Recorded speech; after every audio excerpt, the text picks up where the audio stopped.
안녕하십니까. 황태순 TV의 황태순 김현광입니다. 네, 오늘 2020년 2월 23일 일요일 오후입니다. 어제 저희가 상주로 갔다 왔죠. 경북 상주. 네. 경북 상주 갔다 왔더니 그 만나는 분들마다 하나같이 하는 이야기가 김정숙 여사의 짜파구리 이 문제를 갖다 많이 이야기하더라고요. 어떻게 보면은 지금 뭐 국가가 큰 재앙에 빠져 있는데 이빨이 훤히 다 드러나 보일 정도로 얼굴을 확 제끼고 그 파한대소 할 수 있느냐. 아 그리고 무슨 짜파구리인지 짜파게티인지 만들어준 게 뭐 그렇게 자랑스러운 그 홍보할 일이냐. 아니 그 보좌하는 사람들이 정신 나간 사람들이다. 네. 그거 아무리 뭐 그 사람들 오는 거야 뭐 일정이 있을 수 있지만 그 앙천대소하는. 네네. 안 그래도 북한이 뭐 삶은 소대가리 뭐 앙천대소 한다고 그러는 판에 막 나 대통령과 부인이 뭐 그렇게 지금 사망자도 생기고 확진자들이 막 늘어나고 있는 이 사정이 그게 있었다면은 국정은 종합적으로 바라봐야지. 지난번에 대통령 연설비서관이라는 사람이 어디 페이스북 글을 올린 거 보니까 신동호 씨 정신이 산란하더구만요. 그렇죠. 무슨 유토피아 디스토피아 무슨 어쩌고 저쩌고 뭐 정신 산란한 사람들인데 그러니까 그 모시는 사람뿐만 아니고 모시는 사람들도 이거는 무슨 짜파구리에 돼지고기 넣어서 이현복이한테 배워서 대파 그 대통령 부인이 그런 한심한 짓 하는 걸 말해 보좌하는 사람들이 걸러내지도 못하고 아니 국정 난맥입니다. 난맥. 또 그렇게 또 김정숙 여사 얘기하니까 그 이야기 당연히 손혜원을 거쳐서 윤건혜까지 번져요. 그건 저희가 일반되게 지적했던 거 아닙니까? 그렇죠. 민주당이 위성정당을 반드시 할 수밖에 없다. 없을 것이다. 그럼 저희가 예측했는데 천기누설한 셈인데 저희가 이제 이걸 하겠다는 얘기도 못 하고 벙어리 냉가슴 앓듯이.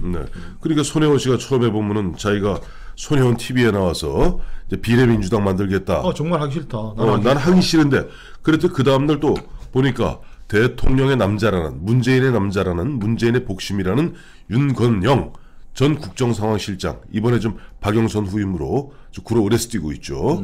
그래서 윤건영 씨가 이게 필요하다라고 얘기하니까 또 한 사람이 나타났어요. 누가 또 나타났습니까? 박지원. 정말 옳은 얘기했다. 박지원 씨는 도대체 무슨 미련이 있어가지고 아직도 저렇게 아부하고 여당에 집권 여당에 아부하고. 기억 안 나세요? 황태수 국무총리? 아니 황태수 TV에서 다뤄드렸잖아요.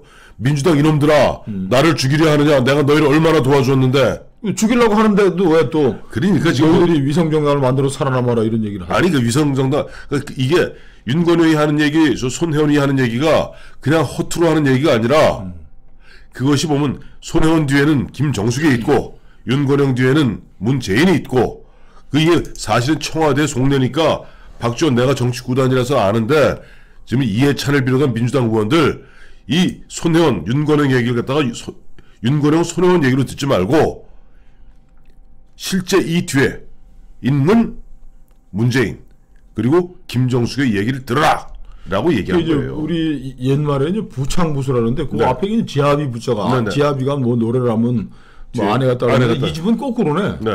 그 손혜원이가 이제 여사의 계집여변의 부자. 그 부자의 그 친구가 창을 하니까 남편의 쫄병이 윤건영이가 따라가서 또 이거 진짜 해야 돼요. 우리 보스 생각이에요. 그러고 했는데 역시 정숙 여사 세시구만 그 집은. 부창부수가 됐네. 부창부수가 됐고 이거 혹시 못 알아들을까봐 정치 구단이라는 박지원 이놈들아 민주당 내가 얼마나 너희를 위해서 애쓰고 있는데 나를 죽이려 하느냐. 박지원 씨가 이제는 꾀를 내가지고 민주당 위성정당의 비례대표 달라고 지금 간청을 하는 건가요? 그럴 수도 있어요. 처음에는 이제 국무총리 하겠다고 그랬는데 안 되니까. 또 하나 이런 가운데 지금 보면 어제 짜파구리 얘기 나오다 보니까 또 기생충 얘기 나올 수밖에 없잖아요. 기생충에서 짜파구리가 나온 거니까. 이런 얘기를 하더라고. 그 기생충에 보면은 그 가난한 지하 그 새방에는 물난리가 나가지고 온 사람 죽내서 안 했는데도 부잣집 잔디밭에서는 파티를 하는데 온 국민이 지금 역병에 지금 벌벌 떠올고 있는 마당에도 청와대에서는 봉주로 데려다가 권양숙 여사가 짜파구리 해가지고 권양숙의 김정숙이 짜파구리 해가지고 앙천대소 이제 뒤로 자빠지면서 좋아가지고 어쩔 줄 모르는 그게 기생충이다. 니들이 기생충이다. 그래서 오늘 저희 제목이 청와대에 기생충이 살고 있다. 바로 이겁니다. 청와대에 기생충이 산다고 이 기생충 국민의 혈세와 국민의 피땀을 빨아먹고 사는 기생충이 있는가 하면은 또 이 기생충에 숙주하는 자들이 있어요. 네. 그게 바로 386 운동권입니다. 그 애들이 기생충이라고요? 아니죠. 걔들이 윤건영을 포함한 그들에게 있어서 청와대에 살고 있는 예를 들어서 문재인과 김정수 숙주고 이건 숙주입니다. 그래서 저희가 또 이 청와대에 기생충이 산다. 한 걸음 더 들어가서 386 운동권 그들이 지금 어떠한 식으로 좀 변해가고 있는지 마침 또 진중권 교수 한마디 갈겼어요. 그 얘기는 뭐 연원이 오래 가는데 네네. 그 노무현 씨는 그 진심으로 했던 것 같아. 네. 그리고 그 당시에는 386이 진짜 그 나이도 386이었고 네. 아니 그러니까 내가 여러분의 그 꿈 386에 내가 뭐로 써달라 숙주로 써달라 도구라고 숙주가 아니 도구 그때 도구라고 그러니까 저희 노무현 대통령 도구로 써달라 그러고 했는데 이제는 이 그 숙주였던 노무현이는 네. 그나마 이 386을 통제하고 자기 뭐 보좌관 뭐 이런 수준으로 썼었는데 그렇죠. 이제는 야들이 586 20년 지나가지고는 네. 뭐 장관급 뭐 이렇게 뭐 비서실장에 뭐에 다 해가지고서 이 숙주들을 숨도 못 쉬게 그냥 올라타버리고 꽉 죽여버리고 있는 거예요. 그겁니다. 그러니까 이 숙주인 문재인이 네. 그 올라타서 자기에게 기생충처럼 자기 피를 빨아먹는 아이들을 네. 통제를 못하고 있다라는 게 진중권 씨 글의 핵심인 거예요. 핵심이죠. 자, 근데 아까도 말씀하셨습니다만 노무현 대통령 당시 뭐라고 그랬어요? 안희정, 이광재, 안희정을 두고 386 운동권은 나의 동지라 그랬습니다. 동지라 그랬고 나는 386의 도구로 쓰기를 바란다고 얘기했어요. 그럼에도 불구하고 실제 그때만 해도 노무현 외에도 보면 기성 정치인의 힘이 있었죠. 그러다 보니까 청와대 들어와 있는 그 당시 운동권 그래봐 행정관급이었으니까 통제가 가능했습니다. 통제가 아니고 뭐 큰일 할 수 있을 여지가 없었던 거죠. 그 운동권만 해도 뭐 긴급조치 세대들 70년대 그렇죠. 그다음에 민청학년 네. 세대들도 있었고 네. 어디로 가면 4.19 세대들도 그렇죠. 뭐 원로로 남아 있는 시절이었으니까 네. 우리가 운동을 해서 나라를 민주화시켰다 얘기하기엔 좀 송구스러운 면이 있었으니까. 네. 그 나름대로 노무현 대통령의 그 이야기 격려성. 그렇죠. 우리가 뭐 이렇게 뭐 밝은 뭐 이렇게 토닥거려주는 거였는데. Boys be ambitious죠. 소년들이야 꿈을 가져라 하는 정도였습니다만. 진중권 교수가 그러나 또 문재인을 완전히 지금 말아먹고 또 망치는 것은 바로 586들이다. 그 중에 핵심이 윤건영 상황실장인데 그 조국 법무장관이 네. 불가하다. 네. 그 지금 뭐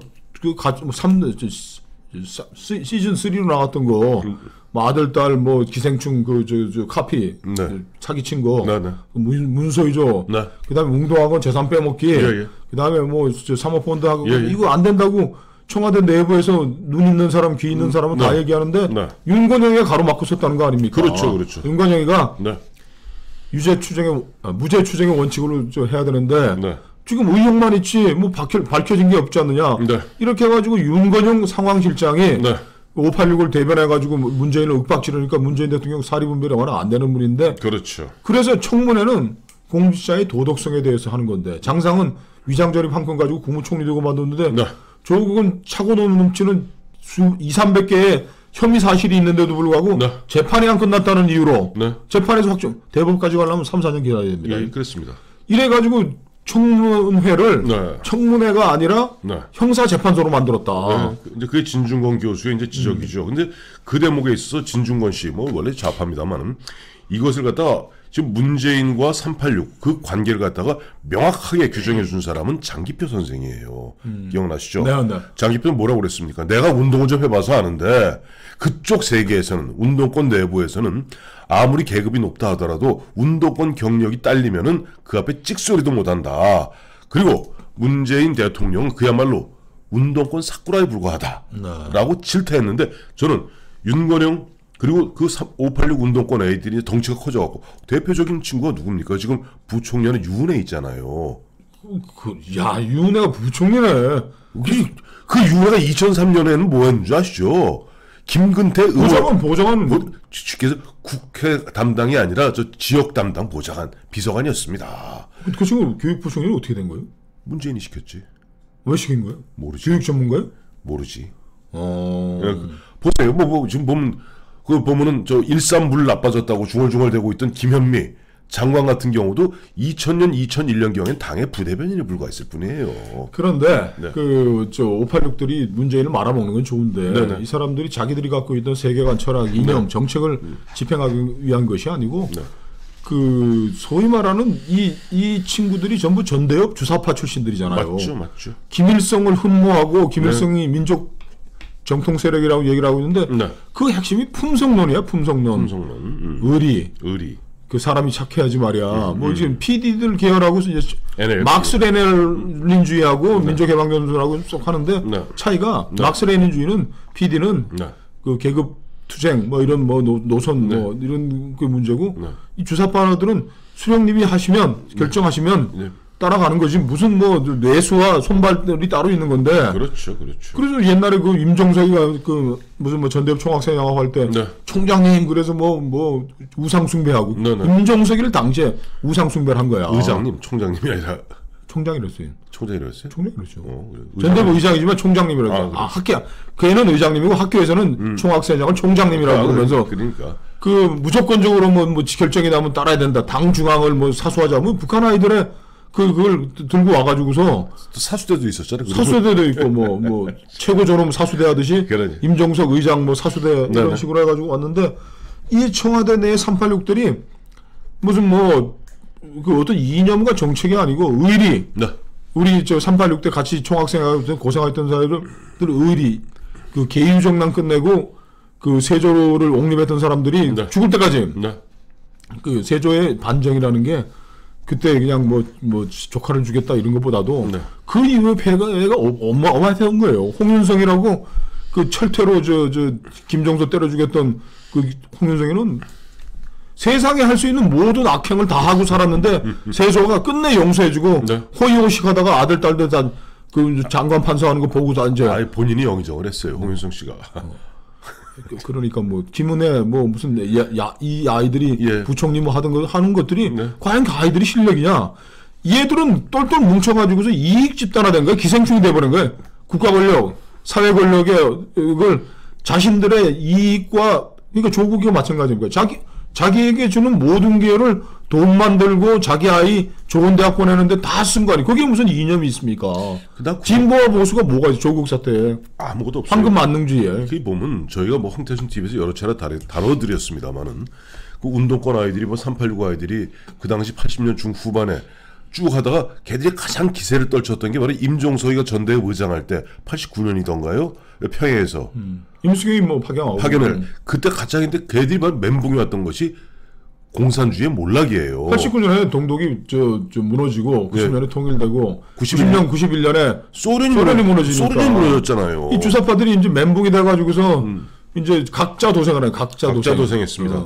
각자 도생 일부는 보면은 이제 우파로 넘어온 사람도 있고 거기 남아있던 사람들은 이제 정치권에도 민주당, 그러니까 DJ 쪽으로 간 사람들이 뭐 그 당시에 보면 이광재 아니죠. 그러니까 노무현의 비서관이다 뭐 이런 식으로 그다음에 유은혜 이런 친구들이 이제 김현미 그리고 이제 조금 그래도 좀 뭐랄까 좀 오소독스한 친구들이 민노당으로 갔고 그다음에 교육계로 가면 전교조 선생들로 많이 풀렸죠. 교사로 밥벌이 하면서 운동을 같이 한 거예요. 근데 여기에서 또 지금 문제가 되는 학원 강사로 갔던 친구들이 운동관 아이들이 이제는 강남 학원가를 장악하면서 이 아들이 보면 아이들을 갖다가 안팎으로 조져버리는 거예요. 스카이 캐슬. 거기 또 하나. 그다음 뒤늦게 사법고시 와서 나왔던 애들 민변으로 갔고. 이게 종북 주사파들이 그 소련 사회 현실 사회주의 붕괴를 맞아가지고 이제 생계 유지형으로 돌아서면서 우리 사회에 쫙 이제 기생충으로 그냥 쫙 다 번져버리고 쫙 들어가면서 박정희가 이승만 박정희 건설은 대한민국을 숙주로 기생충처럼 살면서 우리 사회가 망하는 걸 간절히 기도하는. 그래도 완전히 망하길 바라진 않아요. 그러니까 숙주가 죽으면은 자기들도 못 살거든. 그 기생충의 특징은 숙주가 죽지 않을 만큼 빨아댑니다. 그래서 기생충이 살고 있다. 그렇죠. 이 386 친구들 운동할 때 80년대 위수김동, 친지김동 아시죠? 위대한 수령 김일성 동지, 친지김동, 친한 지도자 김정일 동지 이 외쳤던 친구들이 어느 순간에 이제는 철저한 생활인이 된 거예요. 이게 문재인 정부 끝나갈 때까지도 김정은이 이렇게 바치가랑이 붙여가지고 살려달라고 아니다. 살려줄게 그러면서 뭐 애걸복걸하는 네. 이게 위수김동 뭐 그런 아이들의 위수김동 친지김동 아이들이 왜 자기들이 이걸 갖다 부정하는 순간 기생충으로서는 역할을 다 하는 거거든. 바이러스보다 더 무서운 게 뭐라고? 기생충. 그렇습니다.